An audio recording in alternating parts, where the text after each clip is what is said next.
MLA రఘురామకృష్ణరాజుకు భారీ shock తగిలింది. ఇండ్ భారత్ కేసులో స్టేను ఎత్తివేసిన సుప్రీంకోర్టు రఘురామకృష్ణరాజు, వాకాటి నారాయణ రెడ్డి కంపెనీల కేసుల్లో గతంలో ఇచ్చిన మధ్యంతర స్టే ఉత్తర్వులను ఎత్తివేసింది. ఇదే అంశంపై పూర్తి సమాచారం మా ప్రతినిధి కిరణ్ అందిస్తారు. చెప్పండి కిరణ్, ఇప్పుడు ఉండి ఎమ్మెల్యే రఘురామకృష్ణరాజుకు భారీ షాక్ తగిలిందని తెలుస్తోంది. దీనిపై మీ దగ్గర ఉన్న పూర్తి సమాచారం ఏంటి? అమూల్య, ఏదైతే ఇండ్ భారత్ పవర్ సంస్థకు ఏదైతే రఘురామకృష్ణరాజు నర్సాపురం మాజీ ఎంపీ రఘురామకృష్ణరాజు బ్యాంకుల నుంచి లోన్ తీసుకున్నారు. ఆ లోను ఏదైతే కట్టలేదని చెప్పి ఈ హైకోర్టుకి వెళ్ళడం జరిగింది. ఇక్కడ ప్రధానంగా ఏదైతే రఘురామకృష్ణరాజు సుప్రీంకోర్టుకు భారీ షాక్ ఇచ్చింది. 100 కోట్ల రుణాల స్కామ్ లో సిబిఐ దర్యాప్తుకు గ్రీన్ సిగ్నల్ ఇచ్చింది. ఎందుకంటే గతంలో ఏదైతే ఆయన కుటుంబ సభ్యులు హైకోర్టుకి వెళ్లారు, హైకోర్టు తాత్కాలిక స్టే ఇవ్వడం జరిగింది. ఆ స్టే ఈ రోజు ఏదైతే నిన్నైతే సుప్రీంకోర్టు వెకేట్ చేయడం కూడా జరిగింది. అమూల్య, ప్రస్తుతానికి ఏదైతే రఘురామకృష్ణరాజు ఇండ్ భారత్ చైర్మన్ గా ఎండిగా ఉన్నాడు. భారత్ పవర్, ఇండ్ భారత్ ఇన్ఫ్రాలతో సహా అనుబంధ సంస్థలకు పలు ఆర్థిక సంస్థల నుంచి దాదాపు 947 కోట్ల రుణం తీసుకున్నారు. అయితే ఇది జాతీయ బ్యాంకుల కన్సార్టియం నుంచి 826 కోట్ల రుణాలు తీసుకున్నారు. ఏదైతే థర్మల్ పవర్ ప్రాజెక్టులు ఏర్పాటు చేస్తామని తీసుకున్న ఈ రుణాలను రఘురామకృష్ణరాజు కంపెనీలు దారి మళ్ళించాయి. ఏదైతే ఇతర బ్యాంకు నుంచి తీసుకున్న రుణము ఇతర బ్యాంకుల్లో ఫిక్స్డ్ డిపాజిట్లు చేశారు. ఇక్కడ ఏంటంటే ఈ ఫిక్స్డ్ డిపాజిట్లు చేసిన అమౌంట్ ను కూడా మళ్ళీ తనఖా పెట్టారు. తనఖా పెట్టి మరోసారి రుణాలు తీసుకున్నారు. బ్యాంకు నుంచి రుణం తీసుకోవడము, దాన్ని కట్టకపోవడము ఒక తప్పు అయితే, ఏదైతే తీసుకున్న రుణాన్ని వేరే బ్యాంక్ లో డిపాజిట్ చేసి వాటిపైన మళ్ళీ తనఖా పెట్టి వాటిని రుణం తీసుకోవడం, ఇది మరొక తప్పంటూ సుప్రీంకోర్టు తీవ్ర ఆగ్రహం వ్యక్తం చేసింది. దీనిపైన ఏదైతే వాకాటి నారాయణ రెడ్డితో పాటు రఘురామకృష్ణరాజు ఇద్దరి కంపెనీలపై ఉన్న స్టేను ఎత్తివేసింది. సుప్రీంకోర్టు సిబిఐకి గ్రీన్ సిగ్నల్ ఇచ్చింది. వీటిపైన ఏదైతే సిబిఐ ఎంక్వైరీ కూడా త్వరలో ప్రారంభమవుతుంది. ఇప్పటి వరకు ఏదైతే రఘురామకృష్ణరాజు తనకున్న పలుకుబడి కావచ్చు, తనకు కేంద్ర రాష్ట్ర స్థాయిలో ఉన్న పలుకుబడితో ఆయన బ్యాంకుల నుంచి రుణాలు తీసుకున్నారు. ఈ రుణాలు ఎగవేశారు, ఇప్పటికి కట్టలేదు. అందులో ఏదైతే ఈ పవర్ సంస్థకు సంబంధించి దివాలా పిటిషన్ వేశారు. వీటిని అన్నిటిపైన సమగ్రంగా చర్చించిన సుప్రీంకోర్టు ఏదైతే ఎఫ్ఐఆర్ నమోదైన తర్వాత ఏదైతే నిందితులకు నోటీస్ జారీ చేయాల్సిన అవసరం లేదు, ఎఫ్ఐఆర్ దాఖలైంది కాబట్టి వాటి మీద క్రాస్ చేయాల్సిన పని లేదంటూ సుప్రీంకోర్టు తీవ్ర ఆగ్రహం వ్యక్తం చేయడమే కానీ అదైతే సిబిఐని దర్యాప్తు చేసుకోవచ్చు. ఇక్కడ ఈ స్టే ఎత్తివేస్తున్నాం, గతంలో ఉన్న స్టే కూడా ఎత్తివేస్తున్నాం. నిరభ్యంతరంగా ఏదైతే రఘురామకృష్ణరాజు కుటుంబ సభ్యులు దాదాపు 970 కోట్లు తీసుకున్న రుణాన్ని తిరిగి స్వాధీనం చేసుకోవాలి.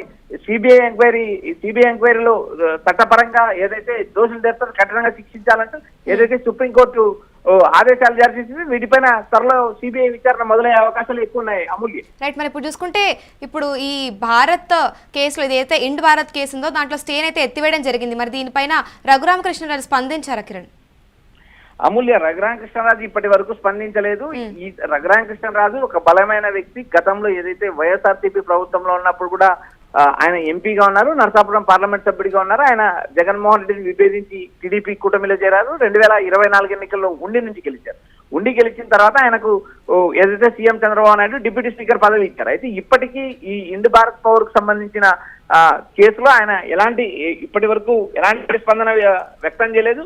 హైకోర్టు ఇచ్చిన ఉత్తర్వులు ఏదైతే హైకోర్టు గతంలో ఇచ్చిన ఉత్తర్వులు ఆయన సుప్రీంకోర్టులో సవాల్ చేశారు. ఈ సుప్రీంకోర్టులో సవాల్ చేయడం వల్ల ఆ రోజు సుప్రీంకోర్టు కూడా ఏదైతే హైకోర్టు ఇచ్చిన ఉత్తర్వుల పైన సుప్రీంకోర్టు మధ్యంతర ఉత్తర్వులు ఇచ్చింది.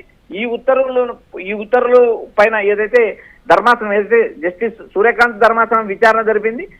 కేంద్ర ప్రభుత్వం తరఫున తుషార్ మహతా వాదనలు వినిపించడం జరిగింది. రఘురామకృష్ణరాజు తరఫున సీనియర్ న్యాయవాది దామా శేషాద్రి నాయుడు వాదించారు. సహజ న్యాయ సూత్రాలకు విరుద్ధంగా తమకు నోటీస్ ఇవ్వలేదని, తమ వాదనలు వినకుండా కేసు కట్టారు. తర్వాత ఎఫ్ఐఆర్ నమోదు చేశారంటూ ఆయన అభ్యంతరం వ్యక్తం చేశాడు. అయితే సుప్రీంకోర్టు తీవ్రంగా ఘాటుగా వ్యాఖ్యానించింది. ఎందుకంటే ఫ్రాడ్ డిక్లరేషన్ వల్ల ఎఫ్ఐఆర్ వచ్చింది కాబట్టి సుప్రీంకోర్టు ఈ నిందితులకు రక్షణ కల్పించాల్సిన అవసరం లేదు. వీరి ఇరుపక్షాల వాదనలు రఘురామకృష్ణరాజు తరఫున ఇటు బ్యాంకుల తరఫున వాదనలు విన్న సుప్రీంకోర్టు ఎఫ్ఐఆర్ నమోదు చేసే దశలో అది వర్తించదు. ఎఫ్ఐఆర్ ఇప్పటికే నమోదు చేశారు. ఫ్రాడ్ డిక్లరేషన్ పైన ఎలాంటి ముందస్తుగా నిందితులకు నోటీసులు ఇవ్వాల్సిన అవసరం లేదని సుప్రీంకోర్టు స్పష్టం చేసింది. ఇప్పటికే ఈ కేసు పైన ఏదైతే బ్యాంకులను మోసం చేసి బ్యాంకుల నుంచి రుణం తీసుకొని ఆ రుణాన్ని మరొక బ్యాంకులో డిపాజిట్ చేసి వాటిపైన మళ్ళీ తనఖా పెట్టి రుణాలు తీసుకున్న రఘురామకృష్ణరాజు ప్రస్తుతం ఉండి ఎమ్మెల్యేగా ఉన్నారు. ఆయన సిబిఐ ఎంక్వైరీ ఎదుర్కోవాల్సిన పరిస్థితి ఏర్పడింది. సిబిఐ త్వరలో విచారణ ప్రారంభించే అవకాశాలు ఉన్నాయి. అమూల్య, థ్యాంక్ యూ కిరణ్. ప్రస్తుతం తీసుకునే సుప్రీంకోర్టులో ఉండి ఎమ్మెల్యే రఘురామకృష్ణరాజుకు భారీ షాక్ తగిలింది. ఇండ్ భారత్ కేసులో స్టేను సుప్రీంకోర్టు తాజాగా ఎత్తివేసింది. దాంతో సిబిఐ దర్యాప్తునకు అడ్డంకి తొలగింది. ఇక ఎఫ్ఐఆర్ నమోదుకు ముందు నిందితులకు షోకాజ్ నోటీసులు అవసరం లేదని సిజేఐ ధర్మాసనం తేల్చి చెప్పింది. ఇక నోటీసులు ఇవ్వలేదన్న కారణంతో ఎఫ్ఐఆర్ క్వాష్ చేయలేమని సుప్రీంకోర్టు స్పష్టం చేసింది. ఈ మేరకు సుప్రీంకోర్టు చీఫ్ జస్టిస్ సూర్యకాంత్ ధర్మాసనం కీలక తీర్పు వెల్లడించింది. రఘురామకృష్ణరాజు, వాకాటి నారాయణ రెడ్డి కంపెనీల కేసు గతంలో ఇచ్చిన మధ్యంతర స్టే ఉత్తర్వులను ఎత్తివేసింది. ఖాతాల ఫ్రాడ్ తదితర అంశాలపై ఇతర న్యాయస్థానాల్లో సవాల్ చేసే స్వేచ్ఛ ఉందని సుప్రీంకోర్టు తెలిపింది. ఫలితంగా ఫోర్జరీ పత్రాలు, నిధుల మళ్లింపు ఆరోపణలపై సిబిఐ దర్యాప్తు వేగవంతం కానుంది. బ్యాంకుల కన్సర్షియన్ నుంచి వేల కోట్ల రూపాయలు అప్పులు తీసుకొని నిధులు దారి మళ్లించిన రఘురామకృష్ణరాజు కంపెనీ గతంలో తీసుకున్న రుణాలను ఎఫ్డీలు చేసి వాటిపై మళ్లీ రుణాలు తీసుకుంది. ఇక నర్సాపురం మాజీ పార్లమెంట్ సభ్యుడు రఘురామకృష్ణరాజు, ఆయన కుటుంబ సభ్యులపై సిబిఐ దర్యాప్తు చేసుకోవచ్చని హైకోర్టు స్పష్టం చేసింది. Ind Bharat thermal power limited director Raghuramakrishnaraju బ్యాంకులను మోసం చేశారంటూ వచ్చిన ఆరోపణలపై సిబిఐ దర్యాప్తు చేసుకోవచ్చని తెలిపింది.